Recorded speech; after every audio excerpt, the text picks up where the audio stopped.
Welcome to So Very Easy. My name is Laura, and today let's make an old-fashioned muff, but let's put some modern things in it, like a pocket for our cell phone.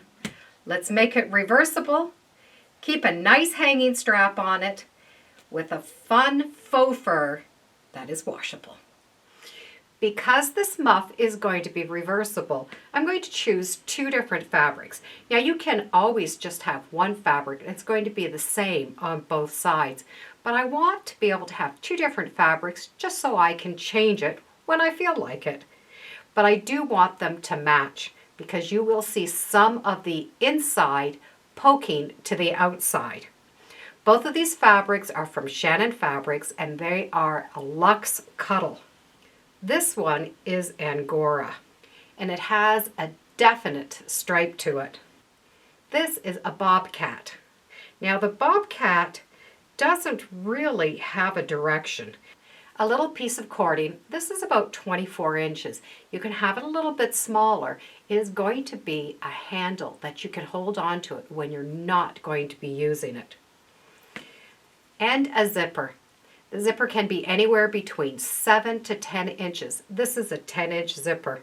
The zipper is going to accomplish two things. It's going to make a pocket, but it's also going to take away any hand sewing, so there'll be no hand sewing at all in this. Unlike traditional muffs, there's not going to be a batting in it. We're going to fill it like a pillow. So you will need some type of a fiber fill. This royal silk, it really does feel like down. It's very, very soft, so it makes a nice filling. We're going to fill it like a pillow, and that way we can stuff it as much as we want, and we can stuff it with whatever we want. Both the pieces of this faux fur need to be cut at 18 by 20 inches. The 18 inches is going to come into this area. It's where our hands are coming inside. So you're going to have to keep that in mind for the direction. I want this direction to wrap around and my hands are going to come in this way. So this area is going to be the 18 inches. The 20 inches is going to be that circumference. Follow the grain lines as best as you can and mark your 18 by 20 inches. I like to use a small pair of scissors because I'm going to cut between the fibers. You look at it from this side, the scissors are going to go underneath all of those fibers. I'm going to have the blade of the scissors go inside that fabric. I'm going to use this bottom part of the scissors like a comb.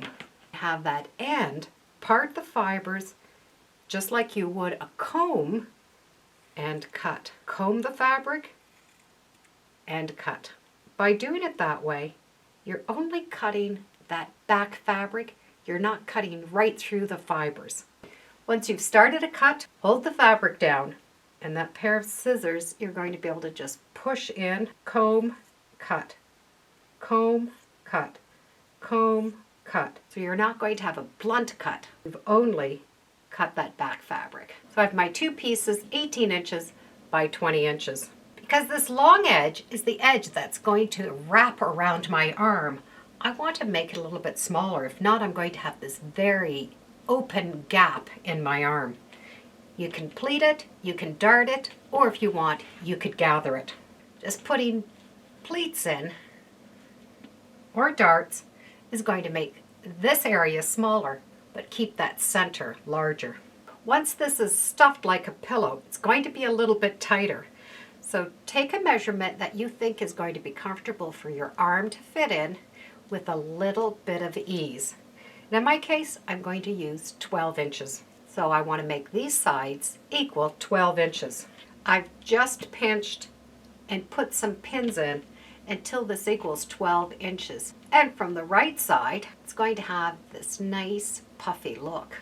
So depending on the fur, you're going to be able to change this area here to either a gather stitch, darts, pleats, anything to equal 12 inches.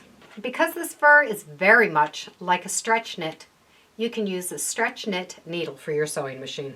And take your stitches, instead of having them small, make them a little bit bigger. Do a row of stitching to make that 12 inches. and do this to both pieces of fabric on both edges. That row of stay stitching is just going to hold it, so I won't have to worry about those pins as I'm sewing. And put that stay stitching as close as you can, which is comfortable to you, to that edge. I want to join these gathered edges together, and I'm going to join them using the zipper.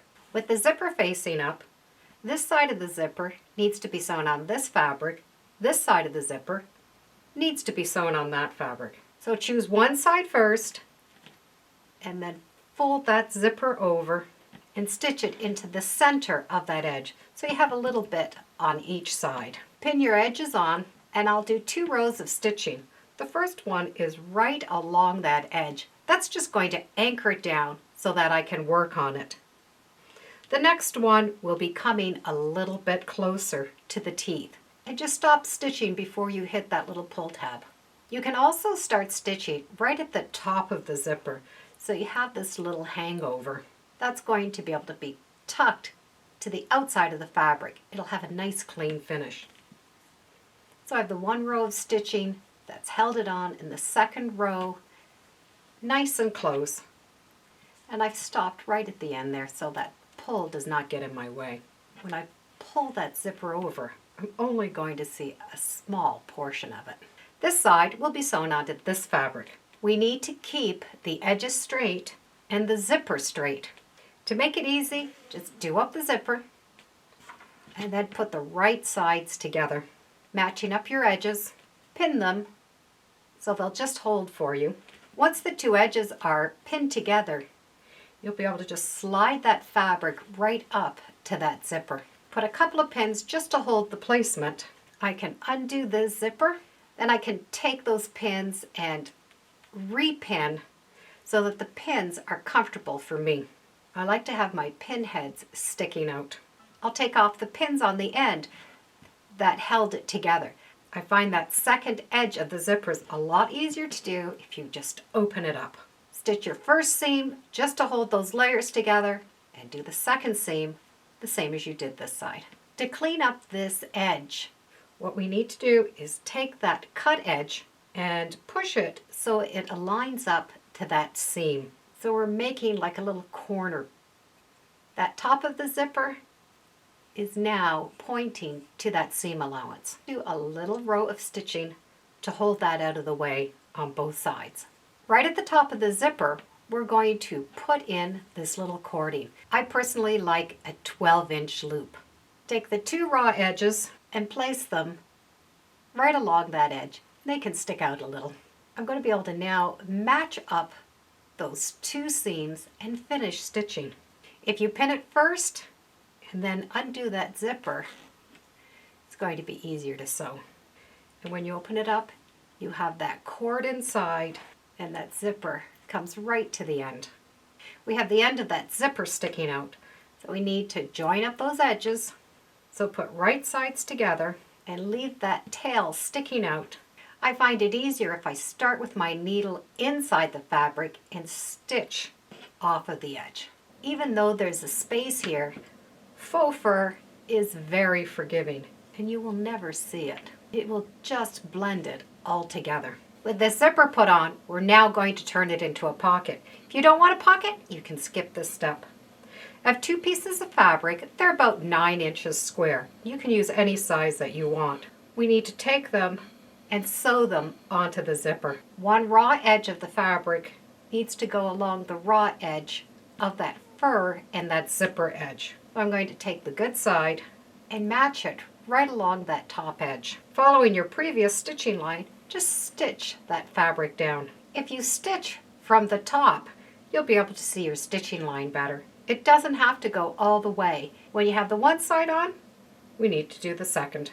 Match up those edges and stitch on that side. Just line up that pocket fabric and the zipper fabric so that it matches. Both of those edges have been sewn on so that the right side is facing up and all of that seam allowance is tucked in between those 2 layers. Take the 2 first sides and put them together and put the 2 pockets together. Match up the pockets as flat as you can, and if they're off a little bit, that's fine. Start with your needle right in this edge and stitch down. Same here. Put the needle in here and stitch down. But do not stitch the bottom. Leave the zipper open and put the right sides together so you're able to stitch those two seams which had been either gathered or tucked together. Once that row's done, we have this big tube. Take this big loop and fold it in half so that the edges are matching. Match up your seams and stitch all the way around. From the pocket, put your hand inside the pocket and pull this entire tube right side out. Tuck the pocket in. Now just stuff it like you would a pillow. The muff is not going to take a lot of batting, but it's important that you get the batting all the way around on both sides. If you put your hand into the side, you're going to be able to feel if you have any spots that you've missed, and make sure that all of those little areas are filled all the way around. And make sure that you have enough batting to be comfortable, but not too much batting that you can't put your hands inside. We're going to be able to close up this seam. Take the end, roll it once, roll it twice, and stitch that pocket closed. Put your hand right into the end. You're going to be able to work that pocket right into the end of the two layers. So the pocket is all inside, in between those layers. It's going to be a great pocket to put your cell phone in, or keys, anything that you want to carry with you. Do up your zipper, and that muff is now closed. You have a nice, comfortable muff, and this is going to be nice and warm. Now I have the second side. I still have the zipper available for a pocket and my holding strap. The fabric is washable and the batting is washable. It's done and it's soft and cozy. I'll put a link in the description to a video on how to work with faux fur if you've never used it before. And thank you for joining me today on Sew Very Easy. Feel free to subscribe, and as always, come on back. Let's see what we're sewing next time in the sewing room. Bye for now.